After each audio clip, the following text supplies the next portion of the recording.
Welcome to the Banker Lamp. Please enjoy the video. You start by installing the Kaggle CLI and getting credentials into the notebook. This is essential so commands can access datasets. Upload your Kaggle JSON into Colab or mount Google Drive and place the file in a secure folder. Once done, set the Kaggle config dir environment variable to that folder and run a quick Kaggle command to confirm authentication.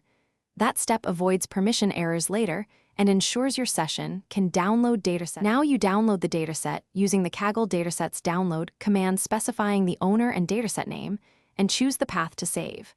After the zip or tar arrives, extract it into /content or into your Drive folder so files persist. Then, make sure to list contents and open a sample CSV with pandas read CSV and head to confirm structure. This helps you plan preprocessing and prevent surprises when loading large files later. Finally, load the cleaned files into pandas or TensorFlow datasets and begin your analysis or modeling. You can set dtypes and parse dates to improve performance.